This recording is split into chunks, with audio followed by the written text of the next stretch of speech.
So we started last week. Let's just review. Let's understand exactly where we're holding. We said like this, that, right, not to kill. So the idea is like this, that even, this is one of the exceptions that we have. So not to kill, everybody knows what it means not to kill, right, in a simple level.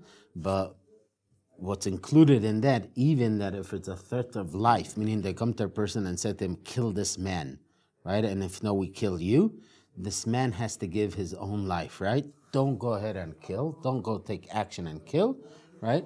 To save your own life, right? Rather, you should allow them to kill you. Like I told you the story in the Gemara that a fellow came to Rava and said that I was commanded by a commander, by a Gentile, go kill so-and-so, and if not, I kill you. And Rava said, well, allowed him to kill you. Okay? So far, so good? Meaning, guys, you don't take action to kill someone else to save your own life. Yeah, we good?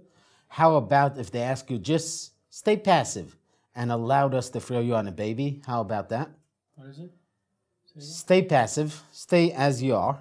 And they told the person, right, stay as you are, and allowed us to throw you on a baby.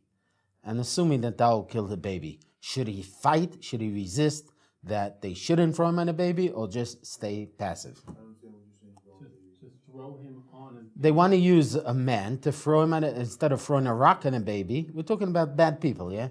So just the principle, yeah? So they want to kill this baby. So instead of throwing a rock on the baby, they're saying to the person, allowed us to throw you on the baby. So now, the same thing, you hear the idea, Shlomo? Are we asking, should you, right, fight, resist? Is it included also in the idea, like I said before? Over here, it's different. So you're saying resist, Jan, what did you say? Whether you resist or not, they can throw you on the baby after they kill you.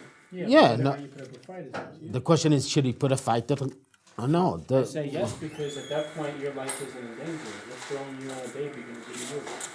You still have the option. It's not like you're put into a situation with kill him or I kill you. You have to make a choice. But I'm going to throw you on the baby or not. Right. Like that's, I guess you're saying that that's automatically going to kill the child if they throw you. So you should. Yeah, we're assuming that they'll throw him on the baby, they'll kill the baby. So should he fight? I say yes. He should fight. He should resist. Okay. He shouldn't let. What? Yeah. Okay, somebody else wants to say different? Jan, what did you say? I think it all depends on if what the circumstances are. If they kill him or not. If he fights or not. Like if there's a chance that he can stay alive and the baby dies, one person survives. There's maybe a logical reason for not fighting. Like let's say he fights, he's automatically killing himself, and they could still kill the baby by throwing him on. But if he doesn't fight, there's a small chance he may survive, and the baby dies. So it's the same thing saying if a person tells another person to kill a man, if you kill this man, right? That's right. different. Why? So, because over there he's taking action. In the first case, the simple case, everybody understand he's taking action, right? You don't go ahead to kill somebody. I said very carefully. You don't go ahead to kill somebody to save your own life. You hear? But over here, is he taking action? In the case of the baby, he's taking action or staying passive? See, you see a difference or no? I definitely see a difference, but the only way that I see a connection is in a situation where it is, if the guy puts a gun to your head and says, kill him or I kill you, right. What do is, you don't give up so easy, you try and argue your way out of it. That's like, that would be the equal of resisting, of fighting. So... Okay, so the idea is like this. Listen, in the first case, the idea is like this. Everybody understands, guys, the first case that we say you don't go ahead and take action to kill somebody else to save your own life. That everybody agrees, it's clear, yeah? We're okay? The first case I said just now, that's obvious, right? We're asking what happens when they're not asking you to do action to go to kill someone, or what they're asking you, stand still and we'll throw you on the baby, allowed us to kill the baby, so we'll throw you on the baby. So they're using him as a rock. Should he resist also here and give his life? Because if he resists, they'll kill him. So he should resist, fight, and say, "Don't throw me on a baby," right? And basically die, or no, maybe this is different.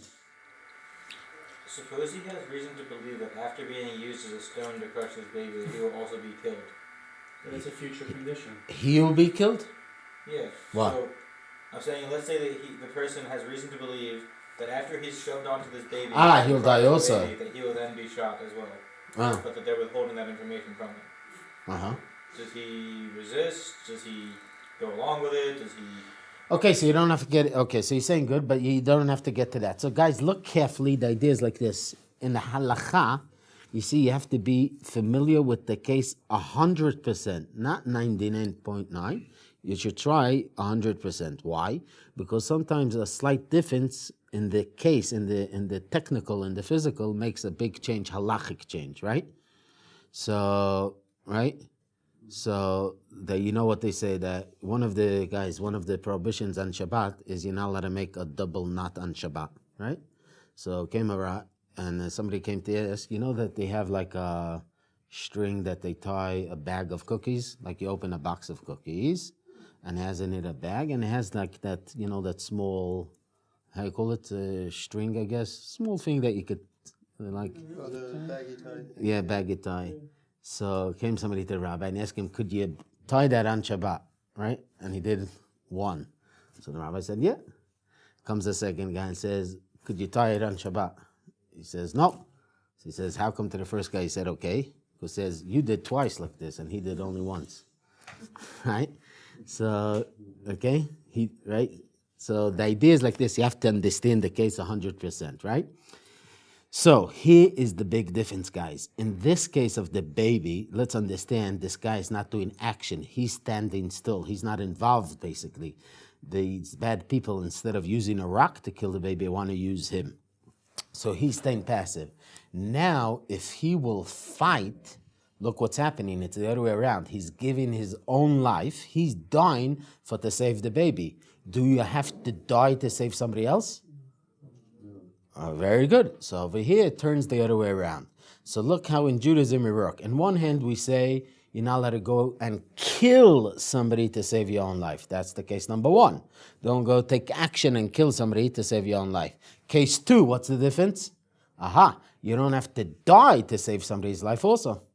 So if this man will resist, fight, right, physically tried that they shouldn't throw him on a baby, they'll kill him. So now basically he's dying, basically maybe for saving the baby. You don't do that, okay? So you see the difference, that over here, since that he's not taking action, all what he's doing is staying passive and they're throwing him. So basically you can almost say that he's not involved, right? Who's killing here? The guy that is pushing him. So basically, guys, you can say that he's not involved. He's like a rock, yeah? So that's why he doesn't have to fight and shouldn't resist, and he's allowed that they should throw him on the baby. Or if he chooses not to. If he chooses not to? There's supposed to be the way. Okay, I'll tell you, once I will get to it a bit more, I'll explain. Okay, guys, you hear? It's a big, big difference. So you should know this is one of the keys when you're learning this subject, guys, is learning the difference when is an action involved or no action involved. Okay? Now, even when he can stay passive and save himself instead of the baby, he is permitted to sacrifice himself to save the baby. Mm-hmm. Correct. Basically, you don't die to save somebody else, yeah. Now, it's the other way. Actually, it's the same logic. Just like you say, you don't kill to save your own life, right? So you don't die to save your own life, right? Because now the idea is, if I fight and I resist, I'm taking action and putting myself in danger. Why, right? To save somebody else. You don't have to do that. Right. So in the second one where he's passive, it's excuse either way. He gets credit either for saving the baby or for saving himself. Correct. Correct. You mean if he does decide to save the baby? No matter what he decides. Yeah, he has rights to live and he's not doing action. Basically, I almost told you he's not involved. The one that is really killing is the guy that is pushing him. That's it. Okay, guys, that was okay. So that was okay. That's a key point to understand the differences, guys. So when this this comes up, you have to understand the first rule is the man taking action to kill or no. That's number one. Okay, we're good. Number two, guys, numbers, right? How, remember we spoke just quickly, I mentioned to you again. They come, the enemy of Jewish people, let's say they come and they surround the whole city with a siege, right? And they say, right? Throw to us one man. They don't ask the name of the man. They don't say specific. They say throw a man, right? Throw Jack to us, right? No, sorry, mistake. Very good. I just wanted to see if you pay attention. Very good. Test number one. Okay, right? They say throw a man. They didn't say Jack, right? Throw a man, right? Are the people in the city allowed to throw somebody outside? No. No. Why no? Because then they're choosing someone to die. Okay, very good. No one in the city has right to, right? Who you throw? No one is allowed to go throw somebody. Anyone in the city, they'll take somebody and throw it to them. What is he doing? Killing and saving his own life, right? So it doesn't matter the numbers. Nobody in the city has rights to throw somebody, right? So therefore the rule is very simple, guys, right? You're not allowed to, in that case, you are not allowed to throw someone to them. Okay? We're good? Okay, scenario two, right? With the siege, right? So they're asking for somebody specific. Now they're asking for Jack. Are you allowed to throw Jack or no? Okay, so over here, right, over here, some say, what is Jack, guys? Who's causing danger to the whole city? Jack. So some say Jack becomes a pursuer, Rodef, and therefore you could throw Jack, okay? Some say this is not enough. Listen carefully. So what if they're asking for Jack, right? Hold on. Did he do something bad, Jack? Apparently. Okay, check it out. If the answer is yes, Jack rebelled against the king. Jack did something against the kingdom. He deserves it. So therefore, he's evil. He deserves it. And he's causing danger to the whole city. So he's a pursuer. So therefore, you are allowed to go and give him to the enemy. Yeah? We good? But in case that Jack is okay, whatever reason they decided that they want to kill him, right? You are not allowed to go and give him over. So this, on the third case, right? Sorry. On the third case, they're saying only if he really deserves it, that then you are allowed to go and give him over to the enemy. Okay? But if he doesn't deserve it, meaning he's innocent, as far as we know he's innocent, and he didn't cause trouble to the kingdom, to the king, something like that, right? So then you are not allowed to go ahead and throw him. Okay? So over here, these are the two major opinions. One says it's enough that they're asking specific. Once they're asking specific for Jack, he becomes a pursuer, that's it. He's causing the danger, that's it. The others say, hold on, Rega. So what if they're asking specific, right? Does he deserve that punishment or no? Check it out. If yes, he's a pursuer. If he doesn't deserve it, he's not a pursuer. Those are the two ways, the two opinions in the halakha. Yeah. Can you just lie and be like, Jack's on vacation, he's not here? I guess you could try, see what they answer. Okay, so guys, is this clear? Okay, so when they're asking specific, one opinion says that's enough, right? The other opinions, hold on, that's not enough. Check it out if he deserves it or no. Okay? Guys, I told you it did happen in the book of Samuel. It was a case, there was a guy that rebelled against the king. His name was Sheva ben Bichi. And the soldiers of the king were looking for him. And they came, they surrounded the whole city in a siege. And they asked for this guy, Sheva ben Bichi. And what happens is the people in the city chopped his head and threw him over the wall. So, but over there he deserved it because he rebelled against the king. Okay? Okay, let's go on, guys. It was a famous dilemma, a famous halachic question. So listen to this, guys. I'll tell you, I'll make it more relevant for our days. Is a bus driver driving his bus. Okay, ready? A bus, yeah? And he's losing his brakes. Okay? If he continues straight, he's going to crash into a bus stop with 30 people. And that's bad news, right? If he just continues straight, it seems like he'll bump into a bus stop with 30 people. And they might die, right? But if he turns the wheel, let's say to the right side, is pretty much an empty bus stop with 2 people. Should he direct the bus to the right side and perhaps kill 2 people, or just leave the bus as it He is. has to leave it as it is because he's making a choice at that point over those 30 are better than those 2. And he doesn't have the right to make that choice. Very good. What's option number left?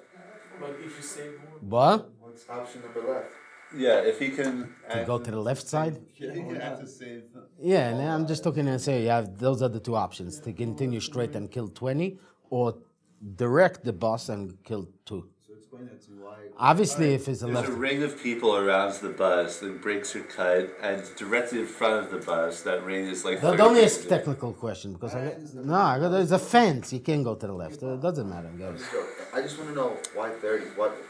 Why not save? Why not save 1,000. It doesn't matter. Just example. Just example. You can't choose a one life over another amount. Really? Yeah. Because that's God's decision, not yours. But, Yeah. Uh-huh. I mean, listen, I don't agree with that. But because it doesn't seem as though it's preserving life as much as one could. But if that's the rule, then that's... I have another argument. If he's going Yes. straight, he's staying passive. But if he turns right, he's still going to turn into a murderer because he did something to cause someone to die. If he does nothing and stays back, then the bus is moving. Yeah, but on no, the inaction is also an action in and of itself. The brakes were broken. If he does Halachically, nothing, he's it's still not. It's a fact. The brakes are broken is a fact. There's nothing that we could do about that now. The question in this situation was the right thing He to might me. get arrested for that. He might get in trouble for that. Well, Rega, Shlomo, let's say we don't deal with we'll deal also with the government later, with the city, with the police. But the halach, no, I'm saying, We live. Rega. It's can halachically what's right. After we'll deal What's it. that gonna do if you go to the left? If you go to the right? I know myself. I'll go to the right. Okay, so it's not simple because the idea is like this. Listen, one second, let's hear Matt. What? Halachically, aren't you also supposed to follow the laws of the region you're in, though? Exactly. You should. Unless there's a law saying that you need to minimize deaths, though. Okay, so okay, guys, you're all saying good, but let me just say, okay, fine. Let me just explain first the point. The idea is like this. You see, the idea is like this. We cannot choose to kill A and to save B. And doesn't matter the numbers, like I told you, right? If they surround the city with a siege, right, and they say throw 1 man, what are the rules? Are you allowed to throw 1 man? What are the rules? We said no, right? So also over here, what are you, if you're staying passive, meaning if you continue in the way that the bus is, so you're not involved. The bus lost the brakes, that's a fact. There's nothing that we could do now. So you're in a situation, right? Continue as you is now. Because if you're directing the wheel, you're taking action and you're saying, okay, let me go and kill these 2 people to save those 20, 30 people. Who said that you have rights to go and kill 2 people to save 20 or 30 people? How? Why? You understand? We don't take action. The idea is like, listen carefully. We don't take action of killing A to save B. That's the idea. I'll give you another example, guys. Let me just make it sharper. I think another example will help you. So we have a building. This happened actually in Israel was fighting in Lebanon. And the Arabs the terrorists put a big bomb in a building that the Israeli army was using. It was a 7-floor building, right? They put in a bomb, the whole building collapsed. So now the story is like this, guys, right? They have to come with heavy duty to clear to get to the floors in the bottom. Now the problem is like this, right? The people that are on the top, you could easily reach them, right?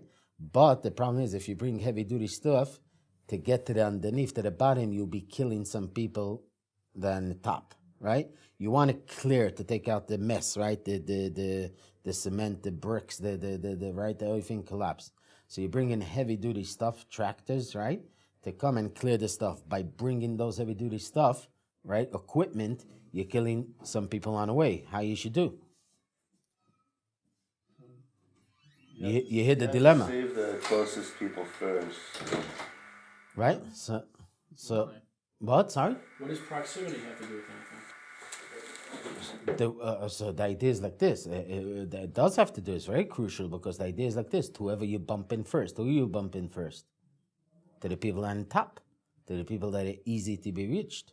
You'll probably bump into them first. Okay. Let's say, right, the building, right, it's 7 floors, right? Okay. Let's say there are only 3 people in the top, right? only 3 people, 4 people in the top of the building, in the top floors, and like 50, 60 people in the bottom. But what's the dilemma now? How do you get to them? How you get to them? You have to bring equipment. The problem is that when you bring the heavy equipment and you'll clear stuff and move stuff, heavy stuff, you might be killing some people on the way to get to the people in the bottom. What did you say the answer was? Well, we're talking about it. That's the question. The problem is that Say again? You save the first people you reach. you hear. I mean, you still need to bring in the digging equipment. Meaning that let me just explain, guys. It means that you should be aware first. Guys, okay, let me ask you. If you're the commander, what you'll do first? Save the people. Save first the people in top. Meaning the idea is like this. Don't go in a rush and say, whoa, hold on. There are only 4 people in the top. Let's bring right away the heavy duty straight ahead and try to save the people underneath, right? And even though that we might kill some people in the top because it's only 4 people, right? And in the bottom are 50, 60 people. So maybe we shouldn't care about the 4 people in the top and go ahead to dig and find the people in the bottom, right? Is that right? No. The idea is, no, hold on. First, you got to take care of the people in top because the idea is like this. Again, you're not allowed to kill some people to save others. So also over here, you're not allowed to kill the people in the top in order to save the others. We don't do that. So though in Judaism, saving life is number 1. But remember, the idea is always like this. That's how you have to figure out. Are you doing an pure act of saving, or you're killing some people on the way that you want to save? So in Judaism, the act has to be pure action of saving. It shouldn't be involved in killing some people on the way. So also by the bus, right? Although your intention is, why are you doing this? Why you want to direct the wheel? To save people. But you can't kill people on the way, right? When you want to save more people. You don't do that. You don't bring the heavy duty stuff, right? Equipment to kill some people on the way to get to the people in the bottom, right? I have a question about the bus situation. Yes. So let's say either you go straight and you hit the 30 people, which could probably also kill people on the bus, but we don't know that. Or you could go left and off a cliff, which just kills people on the bus, but not people on the bus stop. It's still choosing to kill the people on the bus. It's still choosing life for them. No, I've had some trouble with the building situation because, like, no matter what you do, you're going to end up not saving the other group and possibly killing them by bringing the machines in. You're talking about the building that collapsed? Yeah. Yeah, so I'm saying you'll have to bring eventually the machines, but you have to be aware to take of the people that are above. You can't skip the people that are above. You can't say, I'm not bothered with the people above because I'm trying to save more people. Guys, you're here, right? The idea is, listen to the line, right? It has to be pure saving, okay? And in the action, even when you have a good purpose of saving, you're not allowed to kill people on the way. That's the idea. So eventually, Sam, you'll get to the point that you'll bring the tractors, the heavy stuff, right? And you'll get to it, right? But you can't skip them, so to speak. You can't say, I'm not bothered with that. It's not that you don't. It's not that you need heavy equipment to get to the ones on top. You don't need equipment. Correct. Okay. Correct. You don't need the heavy equipment you need for the bottom, not for the guys that are on top. So if you don't need heavy equipment to get the guys on top, then how is it going to kill the guys on bottom to get the guys on top first? It's not. That's what we're saying. It's not. The first the idea... Save the people on top first, and then bring in the heavy equipment, and then save the people in the bottom. Oh, I thought it was save people on top and then people on bottom die. No. I said No, but that is the dilemma. Is that they might die till you get to them. They're under the ground. They're buried. And you're like, there's 40 people down low, and we have to remove all this like rubble and debris. And there's 3 people up top. You can't like immediately help the more people. You have to like help those 3. Not immediately help the more people. You have to help the closest people. I just said, don't help the people Right. that are below. Immediately help those at the top. Right. That's the dilemma. The dilemma is that you have people buried basically in the bottom. You need heavy duty to get to them, and you have a few individuals in the top. You have to take care of the top, right? You can't say, well, let's get to the 50 people. Who cares about the 3, right? So you, practically speaking, you'll have to take care of the guys in the top, save them first, and then bring the heavy duty and clear and get to the bottom, right? Don't bring, the idea is one thing. Don't bring the heavy duty, and by that you might be killing the people on top, right? Foot to save the others in the bottom, okay? Okay, guys, another question, 9/11. So you remember one of the planes, so on the way to go, there was a rumor that was on the way to go to another building or to the Pentagon or to the White House, right? So the two went first to the Twin Towers, right? Now, let's say after they realized that the third airplane, right, is on the way to hit another building, right?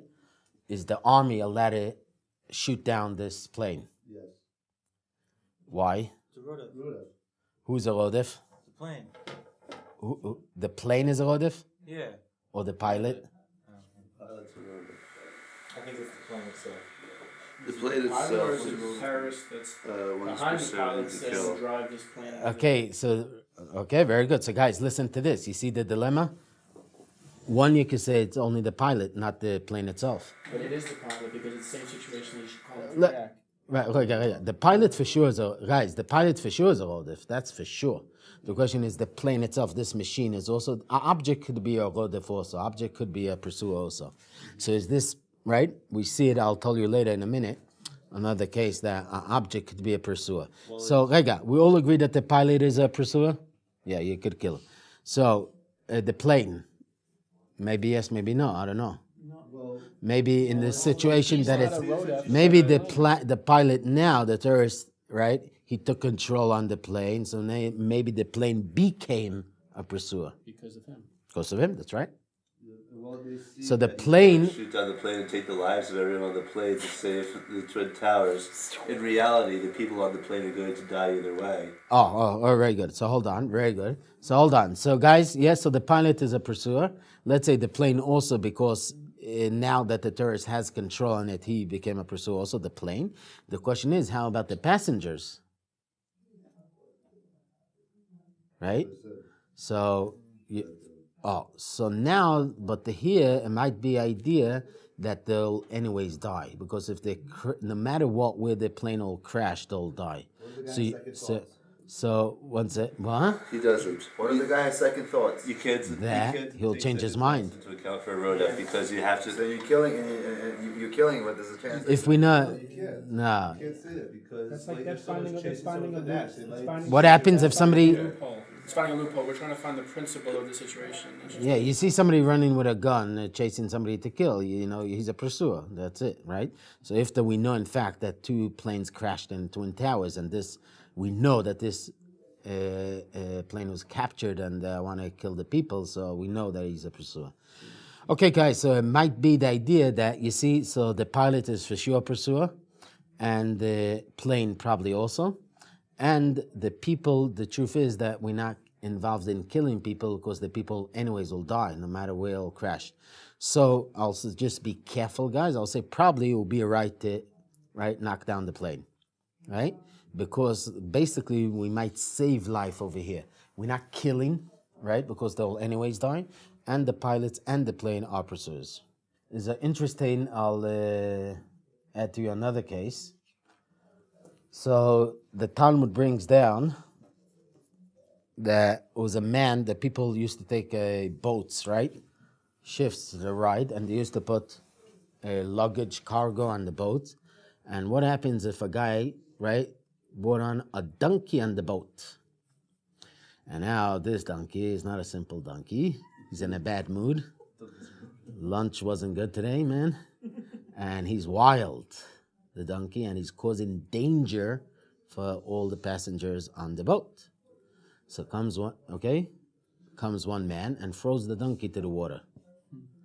Does he have to pay the owner of the donkey? I say no. No. Okay, why no? Because the owner of the donkey should control the donkey. It's his responsibility, it's his property. Plus, the donkey is now a pursuer. He can kill someone else unless you have to take him out. Just because the donkey isn't aware of its status as a rodent Same thing as a baby. doesn't mean it's exactly the baby. Did he gore 3 times? Yes. Okay, so over there says the following, guys, right? So even if it's normal that the man they bring, let's say it's okay to bring donkeys, but not wild donkeys, yeah? So therefore, what is this donkey? What's his halachic status when he's causing danger to all the people on the boat? Rodef. So obviously you are allowed to throw him to the water and you don't have to pay the owner. Okay? Because this donkey became a pursuer. So again, the question is the donkey or the owner of the donkey? However, but, right? Is it the owner of the donkey bringing the donkey on the boat, or is it the donkey itself? However, right? Either or, you are exempt for throwing the donkey into the water. Okay, guys? So who wants to read verse 13? You shall not kill. So not kill we did. Go ahead. You shall not commit adultery. Okay, so you seen here in this commandment, it says you should not commit adultery. In the second time, in the second commandment, is going a little bit more specific, and it's talking about a married woman, meaning a man shouldn't have relationship with a married woman. We see that as a bit of you stealing, right? You're messing up. The idea is like this. God wants things in order, right? A child should know who is his parents, right? If a man goes and has a relationship with a married woman, what's the danger? She might become pregnant, right? And you don't know, right, who is the father of this child. So things should be in order. We should know, children should know who's the father and mother, right? Because one of the things is, for example, right, that we don't want this woman to become pregnant, okay? Because imagine, just think a minute, guys, on a scenario. A man had a relationship with a married woman, okay? She became pregnant, right? She has a boy, right? This boy doesn't know, right? And later on, when he's 20 years old, he wants to marry a girl. Oops, who's this girl? His sister. Might be his sister. Could be that, right? The one that got his mom pregnant, his biological father, has a girl. He doesn't know that, right? And he could marry his sister, his own sister from his father. Okay? So the idea is like this. You see, we want to avoid problems, and God wants things in order, right? Even in the aquaculture, guys, it's an idea not to combine two species. Are you familiar with that? Mm-hmm. Right? Not to combine two species. Because the Nachmanis explained that it's like saying, hey, God, you know what? You didn't finish your job. You created a beautiful world. But why you didn't do another species? Why you didn't do this, right? So it's like an insult to saying on creation and God. So when you're talking on aquaculture, but 10 times more, 100 times more when you're talking about human being, right? God wants things in order that should be father and mother and children, and each one will know who is his parents, okay? Okay, let's go on. Yeah. Does the same apply for women to go with a man, right? That's also a prohibition, but not in the same level, because nothing terrible could happen there, right? The woman is the one that becomes pregnant. Okay. That can't be the only reason though, because contraceptive. So, like, there's got to be other reasons for prohibiting them. It's because it.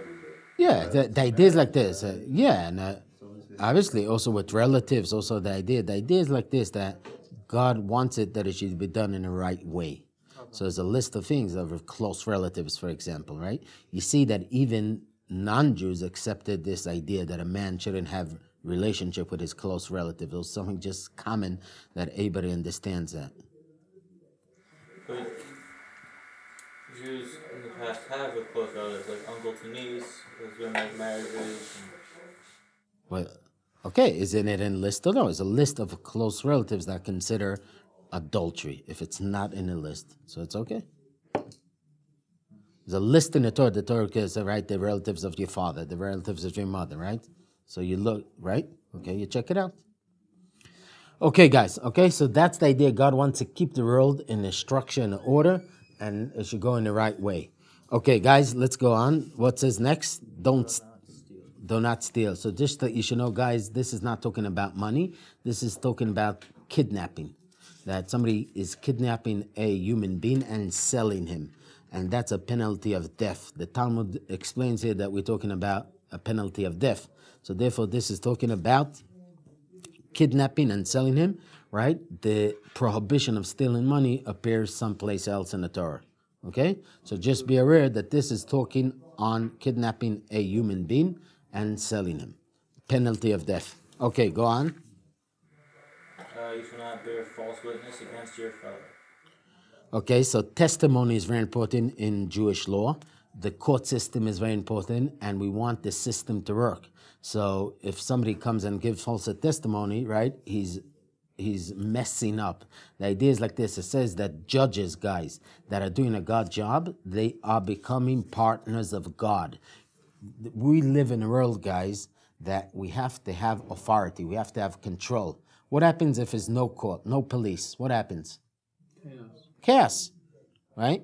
So the idea is like this, right? God wants the opposite of chaos. God wants things organized, things in place, right? That's only when we have fear, right? So things work out. He has to have a court system, police, right? So false witness is also a big thing because, right, we want the guys to come and give the right information. We should punish the bad people and get rid of them. But it has to be right. Okay, the last one, guys. Go ahead, Matt. Verse 14. You shall not covet your fellow's house, shall not covet your fellow's wife, his manservant, his maidservant, his ox, his donkey, nor anything else that belongs to your fellow. Okay, right? So basically it's telling you, right, you shouldn't be jealous with what your fellow friends has, right? And the idea is like this. So some ask how you could apply it, right? How you can be jealous of what your friend has, right? So the idea is like this. So it really has to start with belief that a man should feel and know that whatever he deserves, he gets from God, right? And the idea just explained that, you see, it's okay that a man say, I wish to be wealthy. It's okay to a man to say, I'll have a nice house. It's okay to a man to say, I want a nice car. But when you're asking specific of your friend, that's a lack of how I should say it, of behavior of a man. Don't ask specific of what your friend has, right? That's the lack of behavior that the Torah doesn't like. One of the great commentaries, Ibn Ezra, says like this, guys, right? How to make it sharper and to explain it more in life. He says, right, is a princess, right? The daughter of a king, the princess, right? She's beautiful looking. She's blessed with wealth, right? She has gold, silver, jewelry, right? She has whatever she wants. She's not missing anything in the world. Whatever could be possible, all pleasures, right, on earth she has. And here comes a simple man from the farm, right, that not educated and doesn't have nice clothing, right? Is he even dreaming or having in mind to marry this princess? No, absolutely no. Why? Because he knows that it's so far away from him. He knows that he's simple, he's in a farm, right? And all what he has is some, pair of shoes and a few cattle of sheep, right? And whatever, right? Very simple. He just knows he's not even dreaming in his imagination to marry this wonderful, beautiful princess, right? That's the idea. Whatever does not belong to you, whatever is not yours, you should look at it as the farmer to the princess. But the farmer's not allowed to ask for. He could. That's just an analogy that he's not asking specific for this girl, right? It's not even his imagination to think about this girl because it's just too far away from him. He is allowed to ask God, make me wealthier, right? And maybe eventually I'll get there. But as it is now, right, it's just too distant from him and he's not even dreaming on his far imagination. He's not getting to her, yeah? So guys, that's the idea. Whatever belongs to a friend, we should share the same distance between the farmer to the princess, right? That should help us out. We should all be healthy and wealthy and we shouldn't look on the others. Have a wonderful day. Amen.